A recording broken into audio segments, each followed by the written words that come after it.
Hello, my name is Lee. Welcome to my channel, The Diabetic Walker, a channel forged to bring together my passion for walking and the outdoors with my unfortunate affliction of type 1 diabetes and the complications that can arise, but also the benefits of the combination of these two things.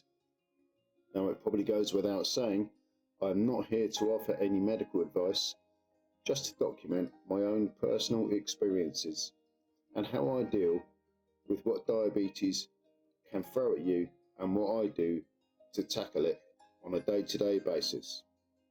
That said, I hope you find this channel entertaining, for that is its main purpose.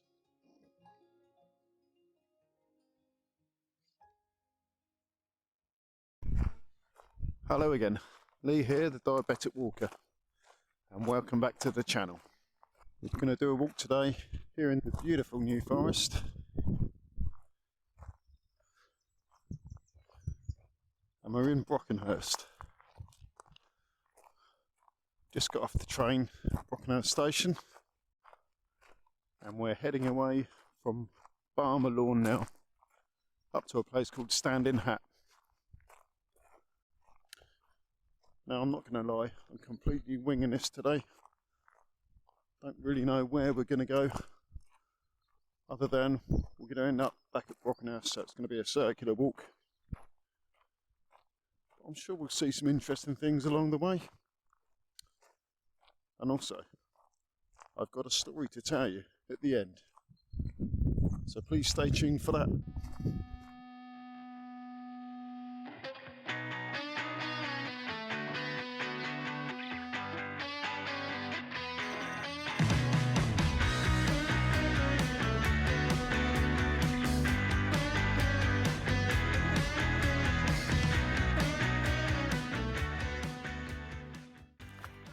Now, the weather today is very warm. It's only 10 o'clock and it's 16 degrees already. It's predicted to get to about 25, 26 today. So, t-shirt and shorts and plenty of water in my backpack. Got about 3 litres today, that should be enough.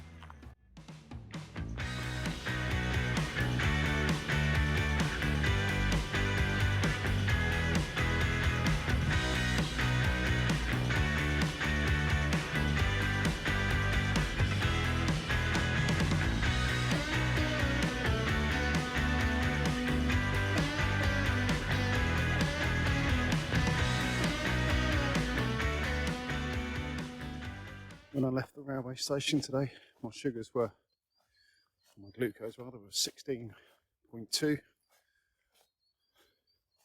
We've done about roughly 2 miles, I would say, and they're down to 12.3 now. Now, if you're not diabetic, you probably don't know what the hell I'm talking about. So basically, you need to keep your sugars in the green, really. That's the ideal place. You'll never keep them there permanently. But between 4 and 8 is the ideal numbers. So 15 and 12, a little bit too high, but they're coming down, obviously. Had a small breakfast this morning.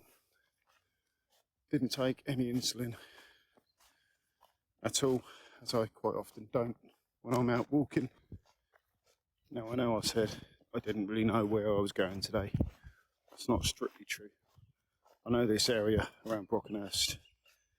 This area I know very well. If you don't know the area, even if you stick to the cycle paths, every turning looks the same. You could really do with a map, you know. Just something to bear in mind.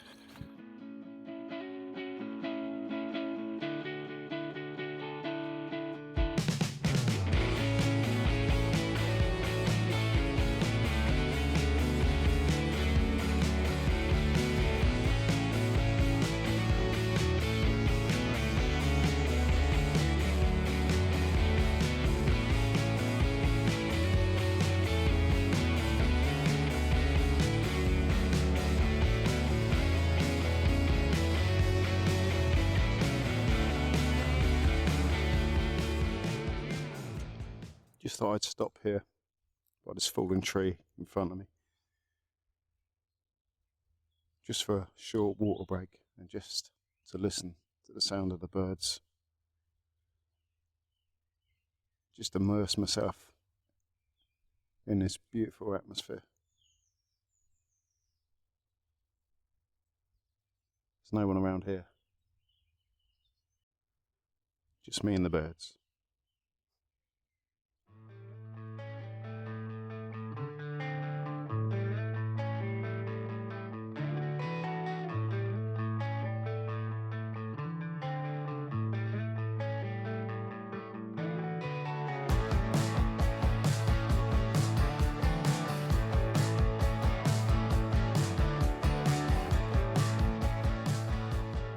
Been walking for about 2 hours now.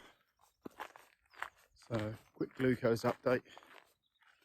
They're now down to 7.9. So they're in the green. It's 10 past 11. I'll give it about another hour maybe. I'm getting quite hungry, so get something else to eat. Weather update. You know, some school kids back there with backpacks on. Brockenhurst does have a college, and I think they come out here doing a bit of backpacking and walking. But I don't think they were from the college. They were a lot younger than that. There is a place not far from here called Tile Bottom, which takes younger kids as a sort of an activity centre. I went there myself many years ago, probably about 45 years ago, without giving my age away too much. Yeah, it was a good time from what I remember. So through the trees there you might be able to see those buildings. This is the back of the Pig Hotel in Brockenhurst. Very nice place to come and stay and eat. Not that I've ever been there. Maybe one day. It's quite expensive, but they grow the majority of their own veg. Heard a cock call there earlier, so maybe they keep their own chickens, which is great. All locally sourced goods, the way it should be. Well done to the Pig Hotel.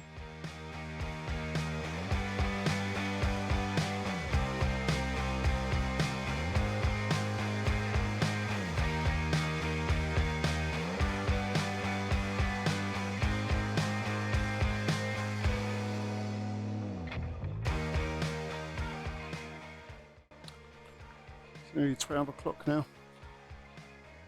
so as soon as I can find a fallen tree or somewhere to sit, I'm going to have some lunch. Bring you back then.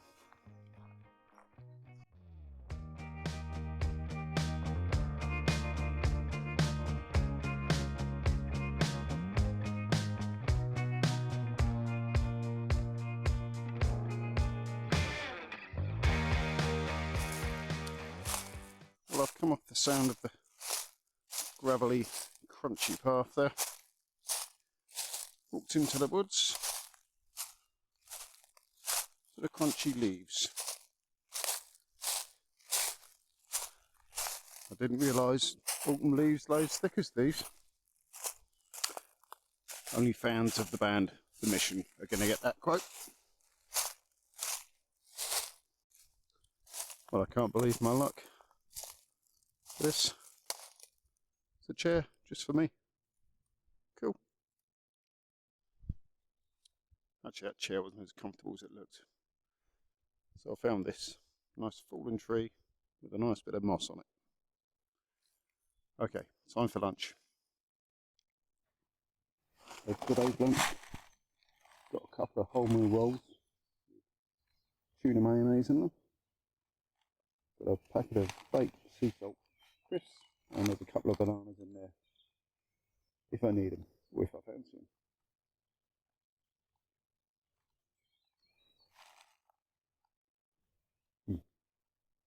Good.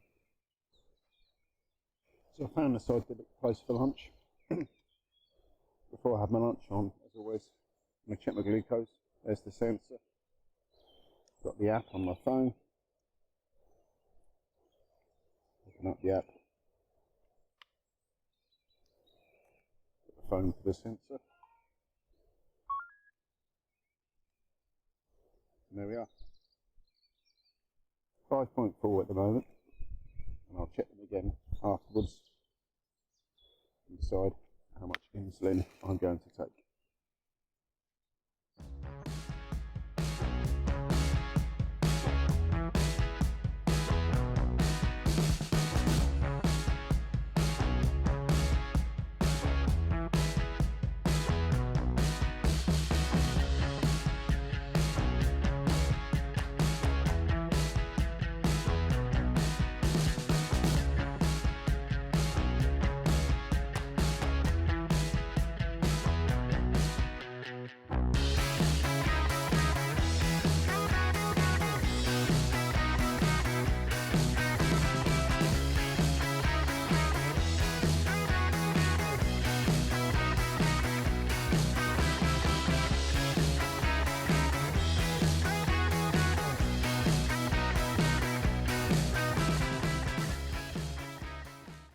Well, that could have been a nasty incident.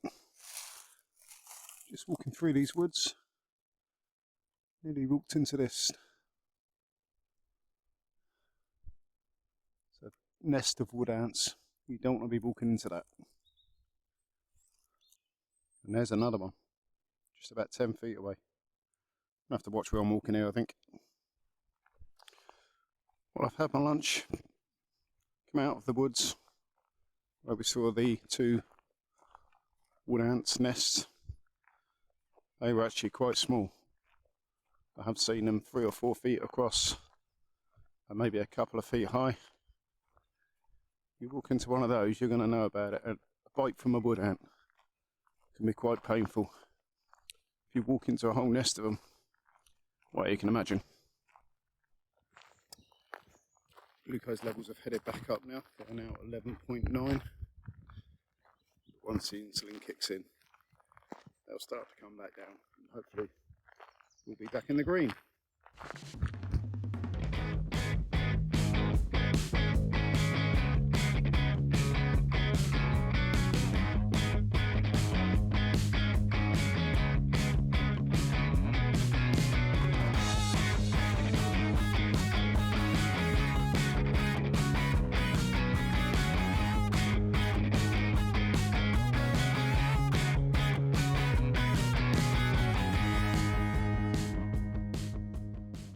A lot of cyclists about today, ruining things for everyone.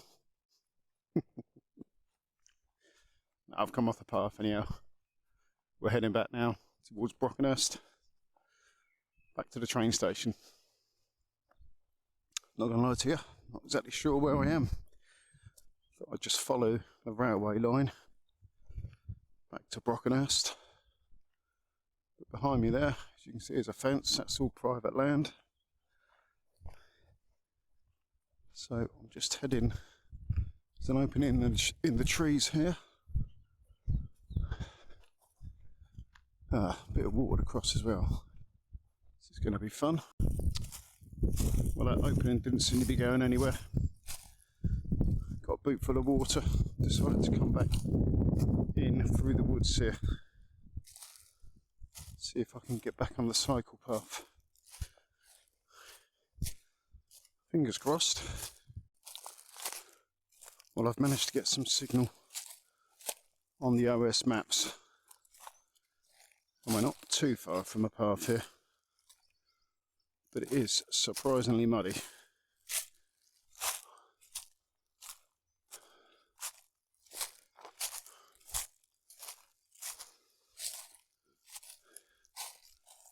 There we go.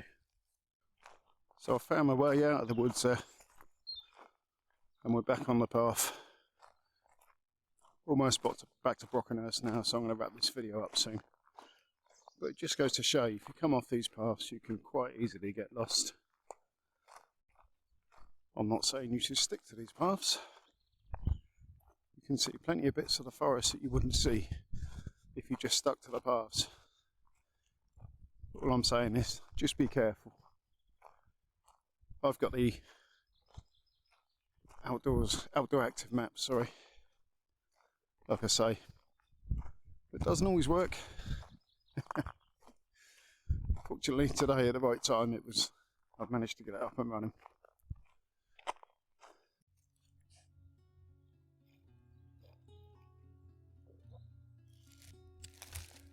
Well, we're nearly at the end of the walk now, and as promised, before I say goodbye, I'm going to tell you a little story.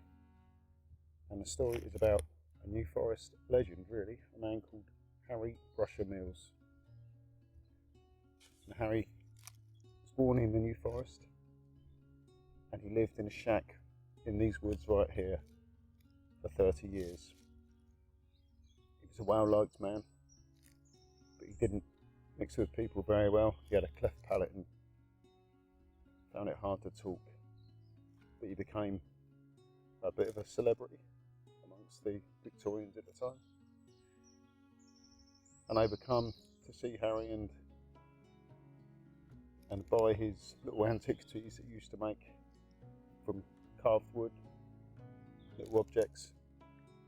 Yeah, and he became quite a celebrity. He got the name Brusher. He used to sweep the cricket pitches between innings, hence Harry Brusher Mills. But he was also known as the snake catcher. He'd go around collecting snakes from people's gardens in the local area. And there's a pub in Brockenhurst which used to be called the Railway and is now named the Snake Catcher after Harry Brusher Mills. Now, Harry Brusher Mills, like I say, lived in a shack in these woods. And New Forest law at that time stated that if you lived on that land for 30 years or more, you could claim that bit of land. But poor old Harry, he was just supported. It was just a few months before his 30 year was up. And he came home one day to find his little shack was burnt to the ground. He was devastated. And the landlord at the Railway Inn put him up in the stables out the back. But he died a few months later. Some say of a broken heart. But like I say, he was popular with the locals, and the locals paid for his grave. And you can see his grave not far from here in Brockenhurst at St Nicholas Church, and it's quite a nice grave as well. So there you go, that's the story of Harry Brusher Mills. What a sad story. So that's the end of the video. I hope you enjoyed it. If you did, please like and subscribe, and I'll see you on the next one.